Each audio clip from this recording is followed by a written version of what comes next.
Good morning. हम भारत के भू-आकृतिक प्रदेशों का अध्ययन कर रहे थे।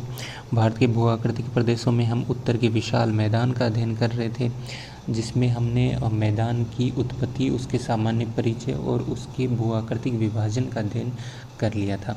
अब इस वीडियो लेक्चर में हम उत्तर के मैदान का जो प्रादेशिक विभाजन है उसका अध्ययन करेंगे। तो जो मैदान है वो पूरा का पूरा निम्न ऊंचाई वाला भाग है, यानी कि सागर तल से ये बहुत कम ऊंचा है।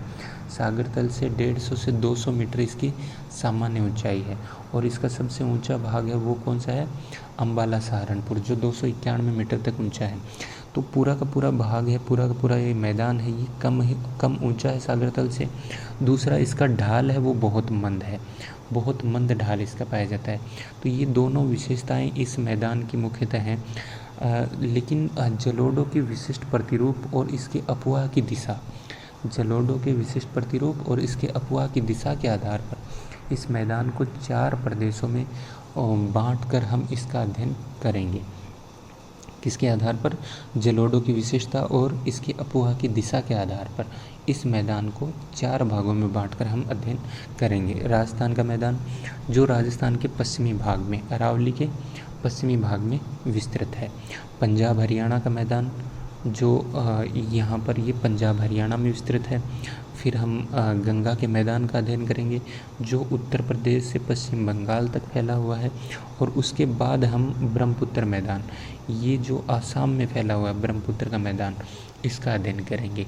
तो इस पूरे मैदान को हम इन 4 भागों में बांटकर इसका अध्ययन, इसका प्रादेशिक विभाजन है उसका अध्ययन हम करेंगे। तो सबसे पहले हम बात करते हैं राजस्थान के मैदान की। तो हमारा जो अरावली पर्वत है, उस अरावली पर्वत के पश्चिमी भाग में जो रेतीला मैदान है, जिसे थार का मरुस्थल भी कहते हैं, वो ही राजस्थान के मैदान के अंतर्गत उसका अध्ययन करेंगे। तो ये पूरा का पूरा भाग है, ये उत्तर पूर्व से दक्षिण पश्चिम तक लगभग 650 किलोमीटर की लंबाई में और पूर्व से पश्चिम तक 300 किलोमीटर की चौड़ाई में फैला हुआ है, जो लगभग 1,75,00,000 वर्ग किलोमीटर क्षेत्र में ये फैला हुआ है। इस मैदान की जो उत्पत्ति है, राजस्थान के मैदान की उत्पत्ति, वो सागर के पीछे हटने, यानी कि यहाँ पर पहले टेथी सागर था और वो टेथी सागर पीछे हटता गया और यहाँ पर नदियों के जमाव, इन दोनों प्रक्रियाओं के द्वारा इस पूरे मैदान का निर्माण है वो हुआ है। ये जो मैदान है, यहाँ पर ये जो पूरा मैदान है, ये राजस्थान और इसके कुछ पड़ोसी राज्यों में पंजाब, हरियाणा और गुजरात, इन 3 में कुछ ये थार का मरुस्थल जहाँ तक विस्तृत है, ये राजस्थान का मैदान माना जाता है। इस पूरे मैदान में बालू का स्तूप हैं वो मुख्य स्थलाकृति हैं और गतिशील बालू का स्तूप यहाँ जो पाए जाते हैं उन्हें धारियन कहते हैं। जो उपजाऊ भाग इस मैदान में है, उस उपजाऊ भाग को यहाँ पर रोही कहते हैं। ये जो पूरा जो मैदानी भाग है, इसको शुष्क व अर्धशुष्क 2 भागों में विभक्त किया जाता है, शुष्क और अर्धशुष्क 2 भागों में। और ये बांटने का काम कौन करता है? 25 सेंटीमीटर की वर्षा रेखा, 25 सेंटीमीटर की वर्षा रेखा के पश्चिम का जो भाग है वो शुष्क मैदान है, शुष्क रेतीला मरुस्थल है। और इसके पूर्व का जो भाग है वो अर्धशुष्क भाग है, जो राजस्थान बांगड़ भी कहलाता है। अब जो ये मैदान है राजस्थान का, इसका जो भारत का सीमांकन है, या भारत की जो सीमाएं हैं, वो पश्चिम में तो पाकिस्तान की सीमा के साथ और पूर्व में अरावली पर्वत और 50 सेंटीमीटर की वर्षा रेखा, इन दोनों के द्वारा इसका निर्धारण है, इसकी सीमाओं का निर्धारण है, पूर्व पश्चिम सीमाओं का निर्धारण वो किया जाता है। तो ये राजस्थान का जो मैदान है उसका सामान्य अध्ययन था। अब हम बात करते हैं पंजाब हरियाणा मैदान की। तो जो पंजाब हरियाणा मैदान है, वो पंजाब हरियाणा मैदान लगभग 1,75,000 वर्ग किलोमीटर में फैला हुआ है। उत्तर पूर्व से दक्षिण पश्चिम तक ये 640 किलोमीटर की लंबाई में फैला हुआ है और इसकी चौड़ाई है पूर्व से पश्चिम वो 300 किलोमीटर है। तो ये इसका विस्तार है। ये जो पूरा का पूरा मैदान है, इसकी पूर्वी सीमा है वो यमुना नदी द्वारा बनाई जाती है और ये मैदान है वो 5 नदों, ये 5 नदियों के जमाव से बना हुआ है। और ये 5 नदियाँ कौन सी हैं? सतलुज, रावी, ब्यास, चेनाब और झेलम। और ये किसकी सहायक नदियाँ हैं? सिंधु नदी की सहायक नदियाँ हैं। तो पंजाब और हरियाणा का मैदान है वो एक तरह से सिंधु नदी तंत्र के द्वारा निर्मित है। ये जो पंजाब का इलाका है, यहाँ पर कई दोआब पाए जाते हैं। कई क्या पाए जाते हैं? दोआब पाए जाते हैं। और दोआब क्या होते हैं? दो जो नदियों के बीच का भाग होता है, दो नदियों के बीच का भाग, वो क्या कहलाता है? दोआब कहलाता है। जैसे ये जो पूरा भाग है, ये एक दोआब कहलाएगा। ये पूरा भाग है, ये क्या कहलाएगा? दोआब कहलाएगा। तो यहाँ पर कई दोआब पाए जाते हैं। अब इनके नाम की अगर बात करें तो सबसे पहला है बिस्त दोआब। तो बिस्त दोआब किनके बीच है? व्यास और सतलुज। व्यास और सतलुज के बीच कौन सा है? बिस्त दोआब। बारी दोआब व्यास और रावी के बीच है। फिर रचना दोआब रावी और चेनाब के बीच है। फिर चाच दोआब चेनाब और झेलम के बीच है। और फिर सिंध सागर जो झेलम और सिंधु नदी के बीच है।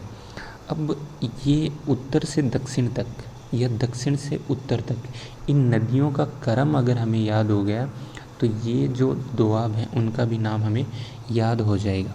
तो सबसे जो दक्षिणी नदी है वो कौन सी है? सतलुज नदी। उसके उत्तर में है व्यास नदी। व्यास और सतलुज दोनों मिलकर क्या कौन से दोआब का निर्माण करती हैं? बिस्त दोआब। फिर व्यास और रावी नदी, इन दोनों के बीच का निर्माण, इन दोनों के बीच का दोआब क्या कहलाता है? बारी दोआब। फिर है रावी और चेनाब, ये क्या कहलाता है? रचना दोआब। चेनाब और झेलम, ये क्या कहलाता है? चाच दोआब। और फिर है झेलम और सिंधु नदी, ये सिंधु सागर दोआब। तो उत्तर से दक्षिण तक या दक्षिण से उत्तर तक सतलुज, व्यास, रावी, चेनाब, झेलम और सिंधु। तो ये कौन सा हो जाएगा? बिस्त, बारी, रचना, चाज और सिंध सागर। तो ये आपको याद रखना है और फिर आसानी से आपके ये दोआब और इन नदियों का क्रम है वो याद हो जाएगा। ये जो पंजाब का भाग है, यहाँ जो खादर भूमि होती है उसे बेट कहते हैं, यानी कि जो नवीन जो जलोढ़ हैं उनको यहाँ पर बेट कहा जाता है। नदियों के द्वारा यहाँ जो कगार निर्मित कर दिए जाते हैं नदियों के अपर्दन के द्वारा, ये एक तरह से कह सकते हैं कि नदियों के द्वारा जो खड्डे उत्पन्न कर दिए जाते हैं उन्हें यहाँ पर क्या कहते हैं? दाया कहते हैं। और जो शिवालिक से निकलने वाली नदियाँ हैं तो वो शिवालिक जो पर्वत है उसके जो दक्षिण भाग है वहाँ पर ये तीव्रगामी नदियाँ होती हैं और ये तीव्रगामी नदियाँ बहुत अपरदन यहाँ पर करती हैं। तो इन नदियों को क्या कहते हैं? चोस कहते हैं। तो ये चोस के द्वारा जो अपरदन कार्य हुआ है, ये पंजाब का एक ज़िला है होशियारपुर। उस होशियारपुर में ये स्थलाकृति बहुत ज़्यादा देखने को मिलती है। तो ये सामान्य जो जानकारी थी वो पंजाब के मैदान की थी। अब हम बात करते हैं गंगा के मैदान की। तो जो गंगा का मैदान है वो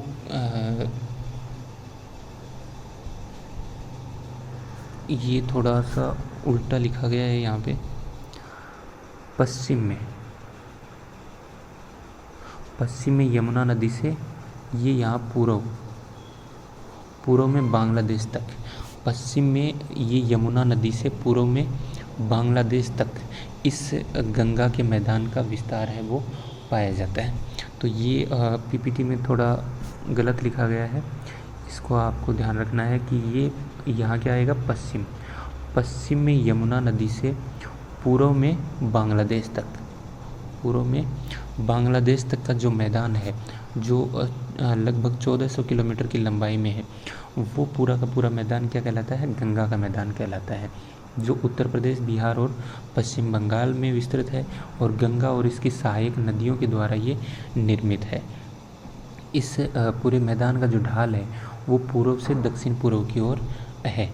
तो ये जो मैदान है इसको 3 उप विभागों में हम बांट सकते हैं: ऊपरी गंगा मैदान, मध्य गंगा मैदान और निचला गंगा मैदान।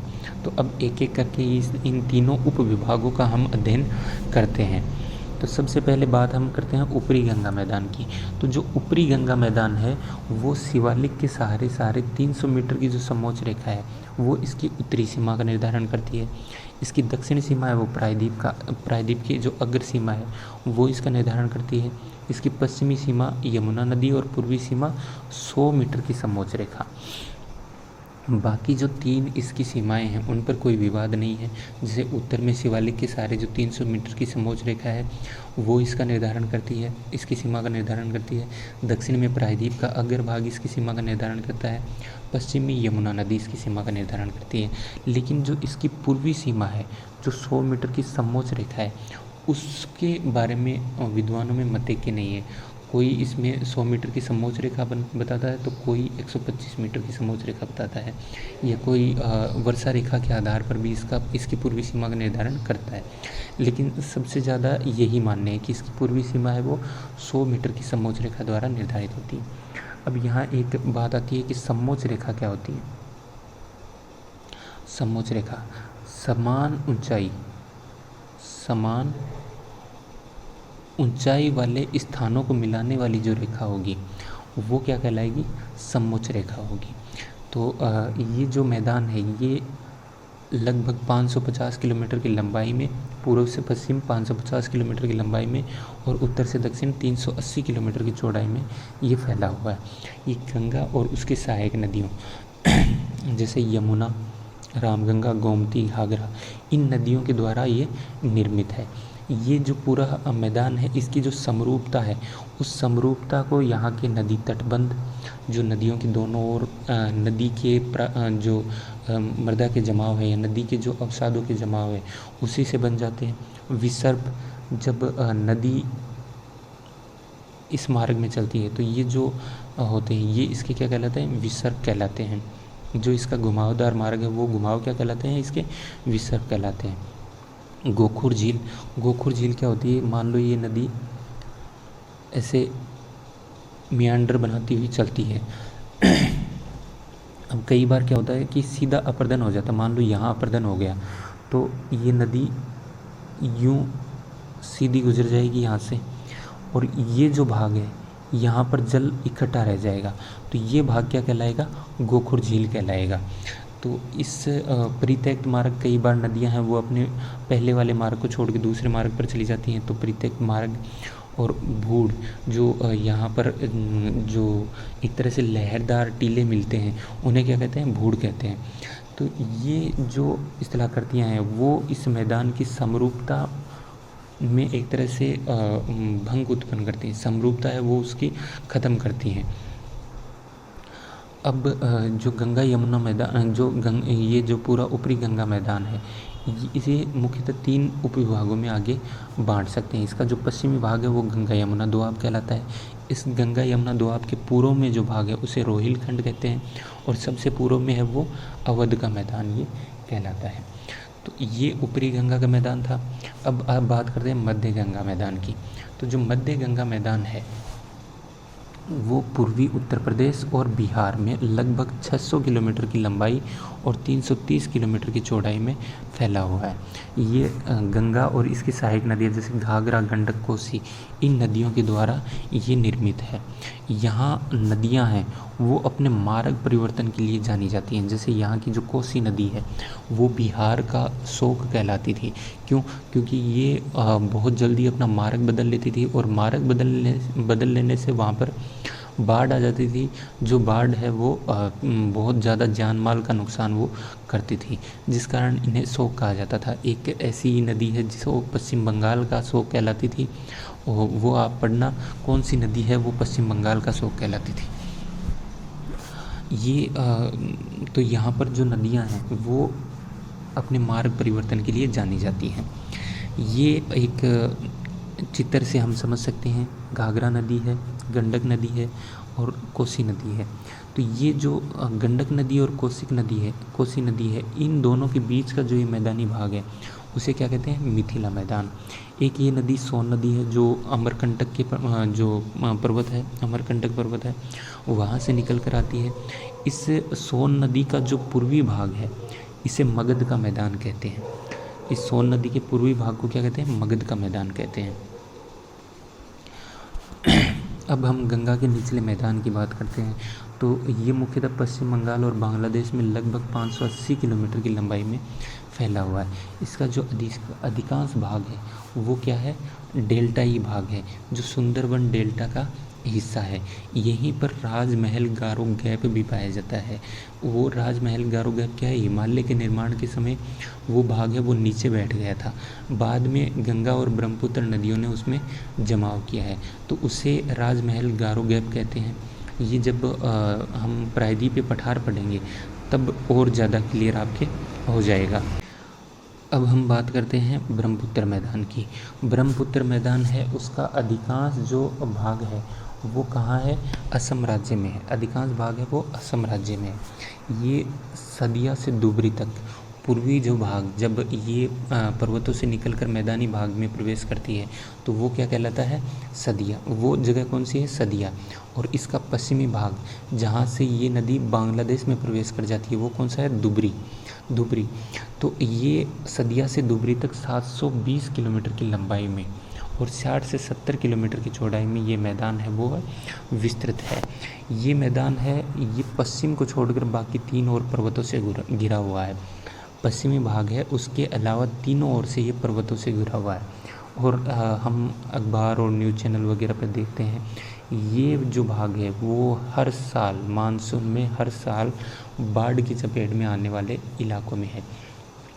ये क्यों होता है, क्योंकि एक तो हम जानते हैं कि जो पूर्वोत्तर भारत है, जो ब्रह्मपुत्र वाला इलाका है, या हम कह सकते हैं मेघालय है, ये जो आसाम वाला भाग है, यहाँ पर वर्षा है वो बहुत ज़्यादा होती है, वर्षा है वो ज़्यादा होती है। दूसरा, यहाँ पर जो हिमालय है उसमें भी खड़ी ढाल पाई जाती है। हिमालय है वो खड़ी ढाल वाला है, यानी कि एक तरह से वहाँ पर खड़ी ढाल पाए जाने के कारण उनके अपरदन के लिए वो चट्टानें हैं वो ज़्यादा संवेदनशील हैं। अपरदन के लिए वो चट्टानें हैं वो ज़्यादा संवेदनशील हैं। और अधिक वर्षा होने के कारण यहाँ पर बहुत सारी नदियाँ और नाले स्थित हैं। बहुत सारी नदियाँ नाले यहाँ पर स्थित हैं जो इन पर्वतीय भागों से, जो खड़े ढाल वाले पर्वतीय भाग हैं उनसे जब ये आती हैं तब ये उनका कटाव करती हैं और बहुत ज़्यादा मात्रा में अपने साथ ये सिल्ट लेके आती हैं, अवसाद लेके आती हैं। और उन अवसादों का जमाव जब ये इस अपने प्रवाह मार्ग में करती हैं तो वहाँ पर बाढ़ के जो संभावनाएं हैं वो बहुत ज़्यादा हो जाती हैं। इन्हीं अधिक अवसादों के कारण एक नदी द्वीप भारत में पाया जाता है, माजुली द्वीप, जो एक तरह से विश्व के जो सबसे बड़े नदी द्वीप हैं उनमें शामिल है। ये माजुली नदी द्वीप किस पे पाया जाता है, ब्रह्मपुत्र नदी में, असम में ये पाया जाता है। तो ये क्यों पाया जाता है, अधिक सिल्टेशन के कारण और अधिक जमाव ये नदियाँ जो करती हैं उनके कारण ये पाया जाता है। तो ये ब्रह्मपुत्र का मैदान था। अब हम इस मैदान का जो महत्व है उसकी चर्चा करते हैं। तो महत्व है मैदानी, ज़्यादातर जो जनसंख्या है भारत की वो मैदानी भागों में ही निवास करती है। और उसका कारण क्या है, क्योंकि एक तो ये मैदान है ये कृषि के लिए बहुत उपयुक्त दशाएं प्रदान करते हैं, क्योंकि प्रतिवर्ष नदियाँ यहाँ पर उपजाऊ मृदा का वो फैलाव है वो कर देती हैं। यहाँ पर पर्याप्त मात्रा में जल, सतही जल और भूजल दोनों यहाँ पर पर्याप्त मात्रा में पाए जाते हैं। तो ये कृषि के लिए बहुत ही उपयुक्त दशाएं यहाँ पर होती हैं। तो भरण पोषण के साधन होने के कारण यहाँ पर जनसंख्या है वो ज़्यादा पाई जाती है। इसके अलावा हम पढ़ चुके हैं कि ये जो पूरा मैदानी भाग है वो मंद ढाल वाला है, मंद ढाल है। दूसरा, ये सारी की सारी सदा नीरा नदियाँ हैं, ज़्यादातर नदियाँ हैं वो साल भर बहती हैं। मंद ढाल और सदा नीरा नदियाँ जल परिवहन के लिए ये बहुत ही उत्तम दशाएं प्रदान करता है। फिर आता है कि ऊर्जा संसाधन। ये जो पूरा भाग है ये ऊर्जा संसाधनों की दृष्टिकोण से भी इम्पोर्टेंट है। यहाँ पर बहुत सारे जो अन्वेषण कार्य हैं वो किए जा रहे हैं। भविष्य में जो गंगा का मैदान है हो सकता है वहाँ पर भी हमें जो हाइड्रोकार्बन है वो मिल जाए। वर्तमान की अगर हम बात करें तो जो राजस्थान का मैदान हमने पढ़ा था, बाड़मेर जैसलमेर का जो इलाका है वहाँ पर प्राकृतिक गैस और जो पेट्रोलियम है वो काफ़ी मात्रा में मिला है। तो ये जो भाग है ये ऊर्जा संसाधन के दृष्टिकोण से भी महत्वपूर्ण है। इसके बाद अगर हम बात करें तो पूरा तो आकृति विहीन नहीं है, लेकिन फिर भी बहुत कम उच्चावच की भिन्नता के कारण ये भाग लगभग समतल है, और लगभग समतल होने के कारण अवसंरचना इंफ्रास्ट्रक्चर के निर्माण के लिए सर्वोत्तम दशाएं हैं वो ये विशाल मैदान हमें प्रदान करता है। तो यहाँ पर चाहे वो जो रेलवे नेटवर्क हो, चाहे वो सड़क नेटवर्क हो, ये बहुत अधिक मात्रा में पाए जाते हैं, और बहुत अधिक मात्रा में पाए जाने के कारण और ये कृषि की दृष्टि से इम्पोर्टेंट होने के कारण बहुत ज़्यादा व्यापारिक मार्ग भी यहाँ पर फैले हैं, और साथ ही यहाँ पर नगरीकरण और औद्योगिकरण वो भी बहुत अधिक मात्रा में हुआ है। इसके अलावा हम देख सकते हैं कि जो जनसंख्या का बसाव है वो ज़्यादातर नदियों के किनारे होता है, और फिर वो नदियाँ ही हैं वो सभ्यता और संस्कृति का केंद्र बन जाती हैं। ऐसा ही भारत में हुआ है कि गंगा नदी है वो और सिंधु नदी है, ये सारी सब यहाँ पर सभ्यताओं का केंद्र रही हैं। यहाँ पर बहुत सारे जो धार्मिक स्थल हैं वो भी हैं, जो पर्यटन स्थलों का भी काम करते हैं। तो ये जो पूरा मैदान है उसकी ये कुछ सामान्य जो महत्व हैं वो है। तो ये हमारा जो पूरा मैदान है, जो प्रादेशिक इसका विभाजन था और इसका महत्व था वो कंप्लीट होता है। अब जो नेक्स्ट हमारा वीडियो लेक्चर होगा उसमें हम भारत के तीसरे जो भू-आकृतिक प्रदेश है जिसे हम प्रायद्वीपीय पठार है उसका अध्ययन करेंगे।